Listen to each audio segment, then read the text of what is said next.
사도행전 21장 1절부터 16절까지의 말씀, 우리 같이 사도행전 21장 1절부터 16절 읽겠습니다. 우리가 그들을 작별하고 배를 타고 바로 고스로 가서 이튿날 로도에 이르러 거기서부터 바다라로 가서 베니게로 건너가는 배를 만나서 타고 가다가 구브로를 바라보고 이를 왼편에 두고 수리아로 항해하여 두로에서 상륙하니 거기서 배의 짐을 풀려 함이러라. 제자들을 찾아 거기서 이래를 머물더니 그 제자들이 성령의 감동으로 바울더러 예루살렘에 들어가지 말라 하더라.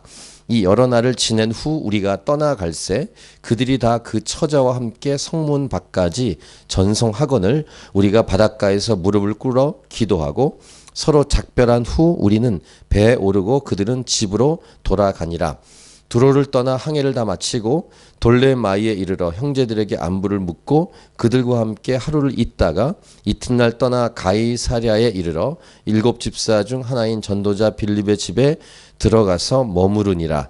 그에게 딸 넷이 있으니 처녀로 예언하는 자라. 여러 날 머물러 있더니 아가보라 하는 한 선지자가 유대로부터 내려와 우리에게 와서 바울의 띠를 가져다가 자기 수족을 잡아매고 말하기를 성령이 말씀하시되 예루살렘에서 유대인들이 이같이 이 띠 임자를 결박하여 이방인의 손에 넘겨주리라 하거늘 우리가 그 말을 듣고 그곳 사람들과 더불어 바울에게 예루살렘으로 올라가지 말라 권하니 바울이 대답하되 여러분이 어찌하여 울어 내 마음을 상하게 하느냐. 나는 주 예수의 이름을 위하여 결박당할 뿐 아니라 예루살렘에서 죽을 것도 각오하였노라 하니 그가 고난을 받지 아니하므로 우리가 주의 뜻대로 이루어지이다 하고 그쳤노라. 이 여러 날 후에 여장을 꾸려 예루살렘으로 올라갈새 가이사라의 몇 제자가 함께 가며 한 오랜 제자 구브로 사람 나손을 데리고 가니 이는 우리가 그의 집에 머물려 함이라. 아멘. 오늘 설교 제목은 이것입니다. 위험하다고 하셨지 가지 말라고 하지는 않으셨다. 위험하다고 하셨지 가지 말라고 하지는 않으셨다. 저와 여러분이 기도할 때, 기도응답 받을 때, 또는 어떤 일을 수행하고 사명을 감당할 때 어떤 일을 하다가 멈추는 근거, 이유에 대해서 한번 생각을 해보시기 바랍니다. 어떤 근거를 가지고 그 사명, 그 해야 될 일을 수정하거나 멈추는가, 취소, 캔슬 이렇게 하는 근거는 어떤 것인가, 이런 등등을 한번 생각해 보시면 하나님의 분명한 말씀, 하나님이 하지 말라 또는 가지 말라라는 등등의 메시지를 듣고 하지 않고 가지 않는 것, 이것은 당연합니다. 하지만 때로는 그런 하나님의 분명한 말씀이 없음에도 불구하고 자기의 생각과 판단을 사용할 때도 있고 좀 그런 것이 좀 오버하는 경우가 있죠. 때로는 하나님이 우리의 판단을 존중하시고 우리가 판단한 대로 하는 것에 대해서 허락하실 때가 있습니다. 때로는 어떤 일을 할 때 손해가 나거나 또는 어려움을 당하거나 위험한 상황이라고 판단될 때, 보통 이럴 때 그 일을 하지 않는 경우가 있죠. 그런데 오늘 이 설교 내용의 핵심처럼 손해가 나거나 어려움을 당하거나 위험한 상황이라는 것은 분명하지만 하나님의 명령이 가지 말라라는 것이 아닐 수 있다는 것입니다. 이것이 오늘 설교의 핵심 포인트입니다. 자, 이번에 제가 파키스탄 갔다 왔는데 그 준비하는 일정에서 그 비자 문제, 우리 남해 이사님이 대신 거길 들려서 경험을 하셨는데, 이 캔버라가 좋은 게 뭐냐면 모든 이 대사관들이 있지 않습니까? 파키스탄 대사관도 있습니다. 근데 거기에 사람도 별로 없었다고 하고 직원 한 사람, 여권을 만든 사람 말고 비자를 담당하는 사람이 그 사람들의 말 때문에 많이 위축하게 되었죠. 두려워도 하게 되고, 그래서 가지 말라는 뜻인가 이런 생각이 될 정도로 비자를 내주지 않겠다. 초청장을 써주는 사람은 바보다. 시드니에 올라가. 시드니에 영사원 가서 해봐라. 안 될 거다. 또 온라인으로 해봐라. 돈만 버릴 거다. 뭐 이런 등등의 말을 막 날렸던 이제 그 대사관 직원 얘기를 들었습니다. 근데 온라인으로 했더니 하루 만에 나왔습니다. 비자가. 만약에 비자가 잘 나오지 않았다고 해서 그것을 하나님의 뜻이라고 판단하는 것이 옳을까? 뭐 옳을 수도 있고 또는 옳지 않을 수도 있다는 사실을 생각해 보는 것입니다. 하나님이 막으시는 다양한 방법들이 있습니다. 뭐 교통사고, 뭐 병이 나고 일이 막 안 풀리고 재정이 어려움이 생기는 또 자연재해 이런 것들이 있죠. 제가 훈련받고 배운 것은 좀 강제적으로 훈련을 꼭 해야 되는 그런 훈련 중에서는 우리 작년에 1대1 제자 공부도 그랬었는데 새순교에 있든 오늘리교에 있든 제가 배운 것은 뭐냐면은 제가 네 가지를 항상 말합니다. 자기가 죽었거나 가족이나 친척 중에 상이 났거나 천재지변이 났거나 이런 경우가 아닌 이상은 와라. 이런 것을 좀 강제적으로 훈련을 시킬 때 하는 얘기입니다. 보통 제자 훈련할 때 이런 조건을 많이 답니다. 그러니까 반드시 오라는 것입니다. 보통은 이렇게 제자 훈련 코스 중에 몇 주 동안 오랫동안 할 때는 한 3번 정도의 결석을 용인합니다. 그러나 기본적으로는 어느 정도 요구하면 100% 출석을 요구합니다. 100% 출석인데 만약에 결석을 허락하는 것은 지금 말씀드린 자기가 죽었거나 이 직계 가족에 누군가 상이 났거나 아니면 자연재해가 났거나 천재지변 이런 것이 나지 않은 이상은 반드시 와라. 이렇게 좀 세게 말을 하죠. 이러한 태도로 살아가는 것이 필요합니다. 물론 무리를 해서 꼭 해야 되는가 이런 질문을 하는데 예수 믿는 사람들 이 교회의 일이나 모임이나 훈련할 때는 또 우리 자녀들에게 훈련시킬 때는 이런 강력한 훈련이 필요할 때가 있습니다. 현대인들은 조금 힘들면 이렇게 어렵다고 불평을 하게 되고 약해 빠진 젊은이들을 생각해 봅니다. 뭐 저도 한때 약했던 사람이고 지금도 약할 수 있죠. 강하게 훈련을 시켜야 될 이유와 당위성이 있습니다. 그 중에 핵심은 복음을 위해서. 하나님 나라와 의를 위해서.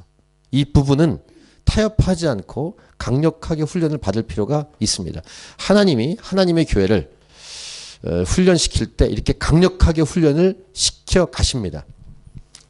오늘 본문에 나오는 이 사도 바울을 보면은 이러한 지금 방금 말한 이런 강력한 모습을 사도 바울의 모습을 통해 보여줍니다. 그러니까 사도 바울은 지금 이야기한 이 강력하게 헤쳐나가야 될 그런 모범과 같은 케이스라고 할 수 있습니다. 어디까지 그렇게 하냐면 목숨을 바쳐서라도 이것이 사도 바울의 고백이요 행동이었습니다.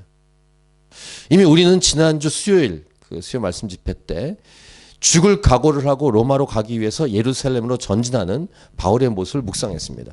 이런 바울의 멋있고 감동을 주는 모습, 아름다운 헌신의 모습을 오늘 본문도 우리에게 계속 보여주고 있습니다. 저와 여러분이 우리 캔버라 하나님이 찾으신 교회가 이러한 사도 바울의 모습을 본받을 수 있기를. 아까 잠깐 예배 전에 뭐 하나 시작하면 꾸준히 하는 것이 어려운 사람들 얘기 잠깐 했습니다. 뭐 하나 시작하면 꾸준히 하시는 분들이 있고 뭐 하나 시작하면 처음에는 반짝하는데 꾸준히 못하는 분들이 있습니다. 뭐 저의 성격상 저는 꾸준히 하려고 합니다. 근데 그것이 저를 좀 힘들게 할 때도 있습니다. 저를 제가 힘들게. 뭘 하나 시작하면 끝까지 끝을 봐야 되는 뭐 그런 스타일인데 뭐 사람마다 이게 좀 다 다른데 다른 것은 몰라도 오늘 사도 바울처럼 복음을 증거하는 것에 대해서는 끝까지 가야 한다는 이런 모습을 좀 도전을 받을 수 있길 바라고 오늘 본문을 보겠습니다. 1절부터 3절 이제 그 예루살렘 올라가는 여정입니다. 고스, 로도, 바다라, 베니게, 구브로를 바라보고 수리아로 두로에 상륙합니다. 이게 이제 예루살렘 올라가는 바울의 여정입니다. 배의 짐을 풀고 잠시 머무는 두로에서 제자들을 찾아갑니다. 근데 이 바울의 결단을 이미 들은 제자들이 이렇게 말합니다. 4절을 같이 읽겠습니다. 4절 시작. 제자들을 찾아 거기서 이레를 머물더니 그 제자들이 성령의 감동으로 바울더러 예루살렘에 들어가지 말라 하더라. 제자들이 어떤 영적 상태입니까? 성령의 감동이 된 상태입니다. 자신의 개인의 감정의 의견을 말하는 게 아닙니다. 성령에 감동돼서 지금 말하는 거예요. 예루살렘으로 들어가지 마십시오. 말리고 있습니다. 개인적이고 인간적인 말을 하는 게 아닙니다. 성령에 감동돼서 하는 말이에요.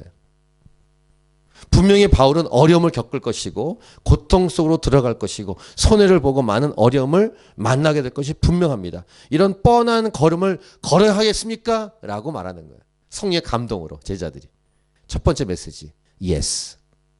그럼에도 불구하고 가야 합니다. 이게 오늘 첫 번째 메시지입니다. 그래서 일반 사람들, 세상 사람은 뭐 말할 것도 없겠죠. 이해할 수 없어요. 왜 저렇게 멍청한 짓을 하냐.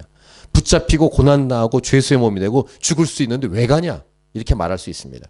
선교에 대해서 한 목사님이 했던 말이 있습니다. 죽어도 가고 손해가 나도 가고, 이런 표현을 쓰셨습니다. 선교가 그것입니다. 교회를 다녀도 일반적인 대부분 사람들은 받아들이기가 쉽지 않습니다. 그따위 짓을 왜 하냐? 제가 이제 청년에서 좀 전도사 교육을 받을 때 있었던 사건이죠. 그 샘물교회 사건이라든가 김선일 사건, 이런 사건 때문에 세상에 지탄을 많이 받았습니다. 근데 예수 믿는 자들도 욕을 하더라고요. 근데 그 사건들은 무모하게 보이는 거예요. 근데 사실은 그렇지 않습니다. 복음을 증거하기 위해서 간 것입니다. 샘물교회 사건을 통해서 저희 동기 목사님, 저번 나이는 2살, 3살 위신데 제주도 출신의 배형규 목사님 돌아가셨죠. 저하고 동기입니다. 같이 공부하신 분이에요. 그래서 우리 동기들이 잠깐 모인 적이 있습니다. 바보라고 생각하고 저런 어리석은 짓을 왜 했냐. 그리고 나라 망신 준 게 아니냐. 그래서 공항에 들어올 때 그 취재진에 둘러싸여 있던 그 단기 선교팀의 얼굴을 기억합니다. 일반 사람들은 받아들일 수가 없어요. 근데 이런 것이 교회이고 이런 것이 선교입니다. 제대로 예수님 믿는 것입니다. 제대로 예수 믿는 것은 많은 사람들이 받아들일 수가 없는, 정상적이지 않게 보이는, 상식적이지 않게 보이는 행동을 하는 것입니다. 진짜 교회가 되기 원한다면, 진짜 예수님 믿기 원한다면 오늘 사도 바울을 모델 케이스로 붙들으셔야 돼요.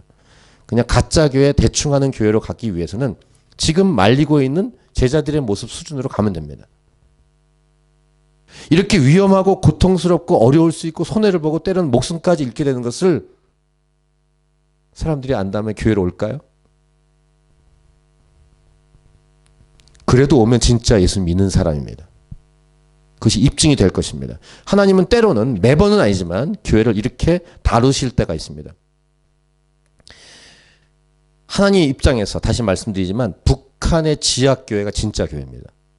어떻게 보면 하나님은 남한의 교회도 남한의 교회지만 북한의, 북녘다의 교회 때문에 남북 통일을 기다리시는지 모르겠어요. 전 개인의 묵상입니다.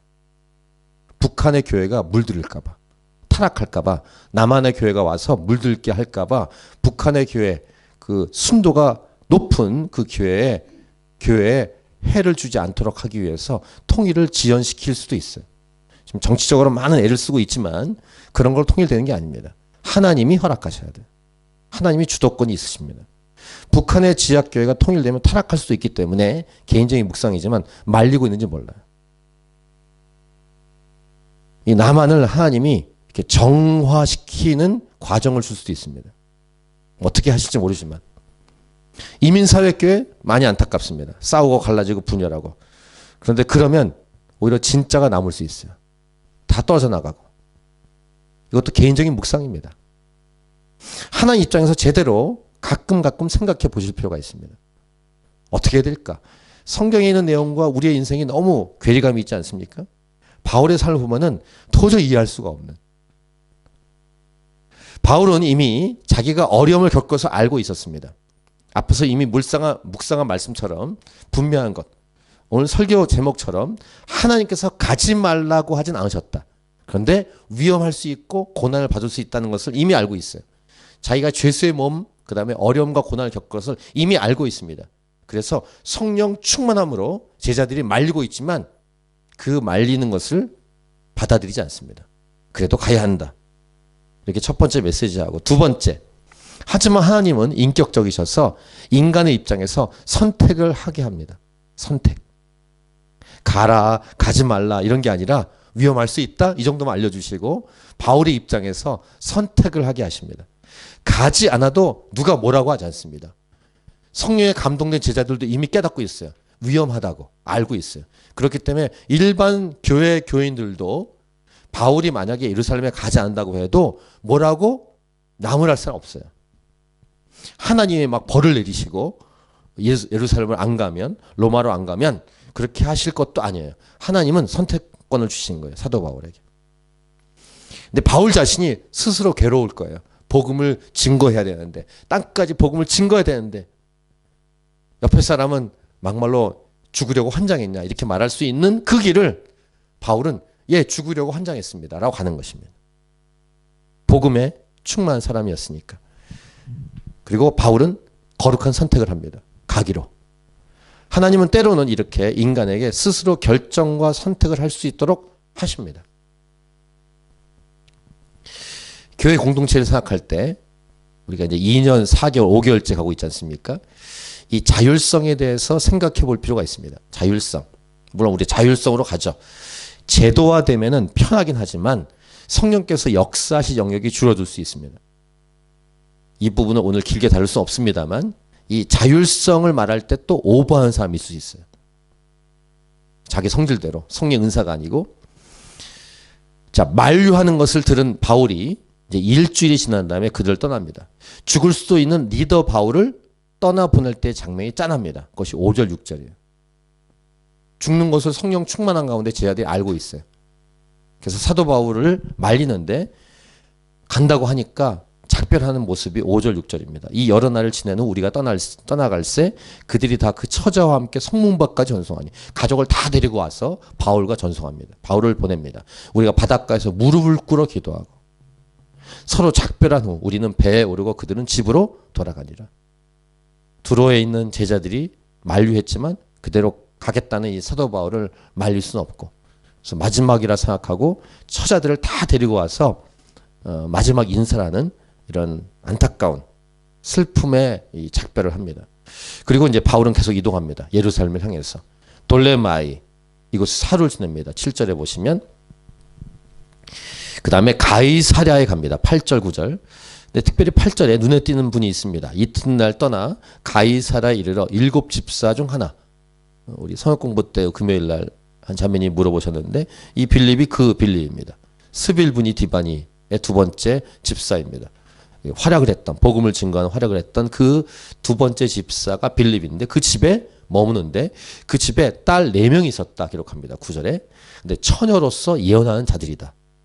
그러니까 그 아버지 영성처럼 딸들도 그 영성이 있었던 것 같습니다. 근데 그 집에 머물 때 누가 찾아오냐면 아가보라는 선지자가 옵니다. 10절부터 12절입니다. 여러 날 머물러 있더니 아가보라는 한 선지자가 유대로부터 내려와. 뭐라고 하냐면 이렇게 합니다. 11절을 같이 읽겠습니다. 11절 시작. 우리에게 와서 바울의 띠를 가져다가 자기 수족을 잡아매고 말하기를 성령이 말씀하시되 예루살렘에서 유대인들이 이같이 이 띠 임자를 결박하여 이방인의 손에 넘겨주리라 하거늘. 동일한 말이에요. 두로에 있던 형제들도 성령에 감동돼서 만류했고 지금은 아예 이 퍼포먼스까지 합니다. 선지자 아가보가 바울의 띠를 가져다가 자기 수족을 잡아맵니다. 팔하고 다리를. 그 다음에 예루살렘에 가면 유대인들이 너를 이렇게 결박한 다음에 이방의 성에 넘겨준다. 요 예언 내용은 그대로 이루어지는데 이 내용을 다음 주 수요일부터 계속 묵상할 거예요.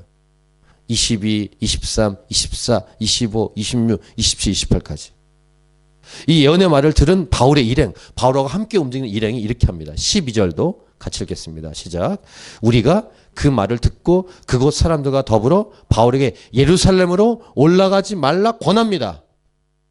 이 정도 분위기 됐으면 멈추는 게 맞지 않아요? 아마 요사이 교회 같으면 충분히 멈췄을 거예요. 멈추고 안 가겠다 결정해도 누가 뭐라고 할 사람 한 명도 없어요.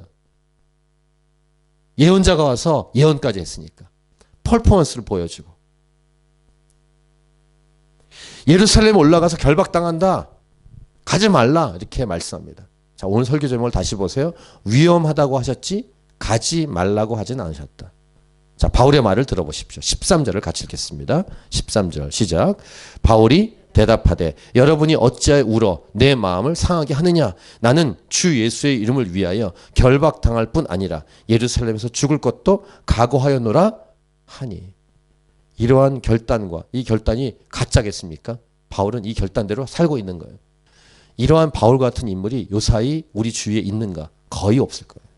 있긴 있을 거예요. 어딘가에. 이런 사람이 진짜 교회예요. 진짜 예수님을 닮아가는 분이고 십자가를 걸어가는 사람입니다. 저희 교회, 저도 이 수준이 안 됩니다. 당연히 안 됩니다. 근데 하나님이 찾으신 게 이런 한 명이 딱 들어오지 않습니까? 아마 뒤집어질 거예요. 교회가. 그럼 그분이 오래 머물진 않겠죠. 또 가니까. 대한민국 교회에 이런 분이 한 분 계시면 어떻게 될까? 한 사람 때문에 뒤집어진. 한 사람 때문에 이 예루살렘과 소아시아 지역과 유럽 지역이 뒤집힌 거예요. 그 당시 그래서. 그래서 사도 바울에 대해서 제가 몇 번 언급했지만 예수님 다음으로 예수님은 완전 인간이지만 하나님이시지 않습니까? 하나님이 아니신데 완전한 인간으로서 이렇게 살아간 사람이 있었을까? 라고 할 정도의 인물이 바울이에요. 자, 바울이 선택한 거예요. 이 선택을 하나님은 인정하신 거예요. 받아들이고. 하나님은 위험하다고 알려주셨어요. 여러 사람을 통해서. 성령 충만함으로 지금 말하는 것입니다. 그런데 바울은 본인이 선택 결정을 합니다. 그러니까 이런 바울의 모습을 보면은 이런 똥꼬집 이렇게 말하고 싶죠. 죽는다니까, 붙잡힌다니까, 수족을 잡아맨다고 하잖아. 왜 가는 거야? 이렇게 말하고 싶지 않습니까? 정상적인 사람은 안 가는 거야. 정말 죽으려고 작정했냐? 이렇게 말하고 싶은 사람. 근데 복음을 위해서 그는 가겠다는 거예요. 방금 이 사도 바울의 표현, 주 예수의 이름을 위하여 결박을 당하고 죽을 것까지 각오했다라고 바울이 말하고 있는 것입니다. 이 사람이 진짜 예수님을 제대로 믿는 헌신된 사람입니다. 이분이 교회의 모든 목표가 되어야 합니다. 목표.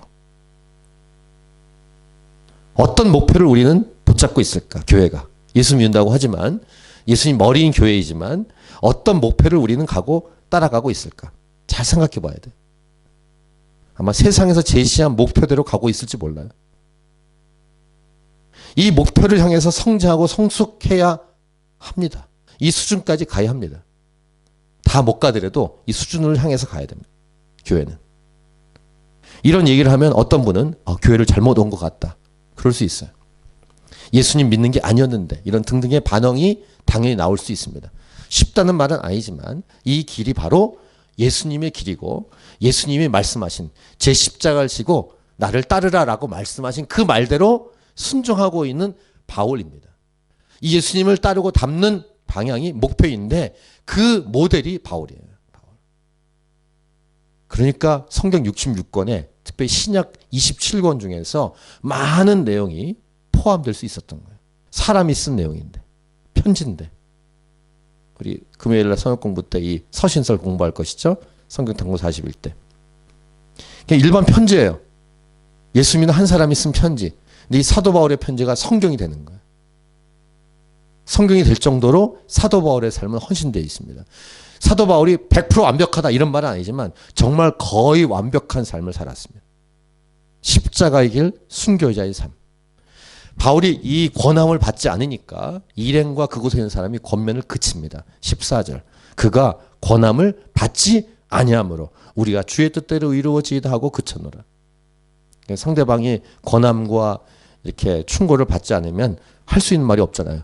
주의 뜻대로 이루어지이다 라고 할 수밖에요. 그리고 예루살렘에 도착했다는 것입니다. 15, 16절. 이 여러 날 후에 여장을 구해 예루살렘으로 올라갈세. 가이사라의 몇 제자가 함께 가며 한 오랜 제자 구브로 사람 나손을 데리고 가니 이는 우리가 그의 집에 머물려 함이라. 하면서 다음 주 본문 내용으로 이어지는데 다음 주 내용은 당연히 붙잡히죠.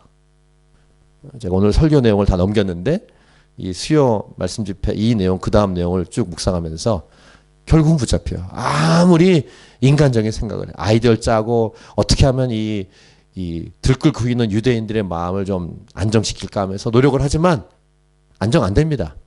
붙잡힙니다. 그 길대로 하나님이 이미 예비해 놓으셨기 때문에 고난의 길을.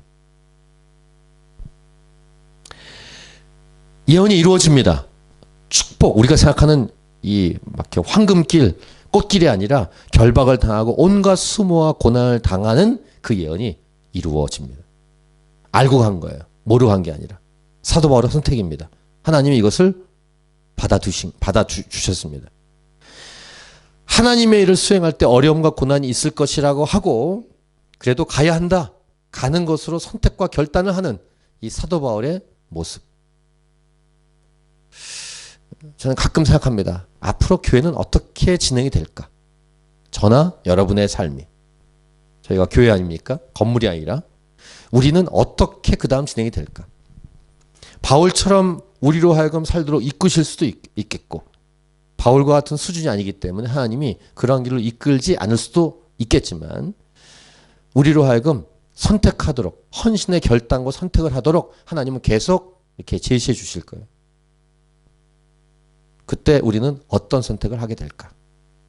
누군가 나한테 와서 그쪽으로 가면 위험하다고 만류할 때 나는 어떻게 반응을 해야 될까? 등등의 많은 상황들이 주어질 거예요.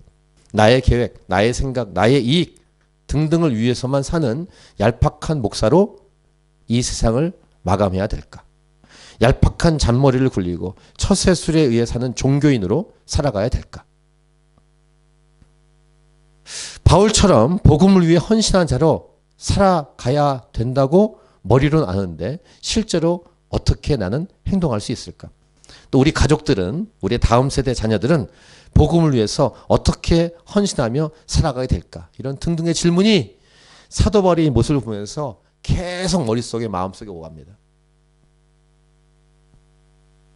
아무리 어려워도 뚫고 이기고 브레이크스루 하면서 견디면서 복음을 증거하는 그 길로 갈 수 있을까? 이민사회 교회는, 이민사회 교회 중에 하나님의 차이신 교회는, 우리 조국 대한민국 교회들은 이 길을 걸어갈 수 있을까? 이런 질문이 굉장히 많은 오늘 본문 말씀이었습니다. 이런 질문을 남기면서 설교를 마무리하려고 합니다. 결론이야 당연한데 그 당연한 결론은 맺지 않겠습니다. 오늘 본문의 13절을 다시 읽겠습니다. 바울이 대답하되 여러분이 어찌하여 울어 내 마음을 상하게 하느냐? 나는 주 예수의 이름을 위하여 결박당할 뿐 아니라 예루살렘에서 죽을 것도 각오하였노라 하니. 이런 사도 바울과 같은 삶을 살지 않는다면 절대로 다른 사람 평가하거나 다른 사람에 대해서 비판과 비난할 수 없습니다. 사도 바울도 그렇게 하지 않았죠. 그런 수준도 살지 못하면서 다른 사람을 평가한다? No. 교회나 개인 절대로 평가 못합니다. 예수님의 근처까지 가는 사도 바울 정도가 됐을 때 평가할 수 있을 텐데 사도 바울조차도 그렇게 평가나 비판하지 않았습니다. 그런 사도 바울의 삶을 묵상하면서 오늘 설교 제목 위험하다고 하셨지 가지 말라고 하지는 않으셨다. 오늘 이 설교 내용이었습니다. 우리 찬양하고 기도하도록 하겠습니다.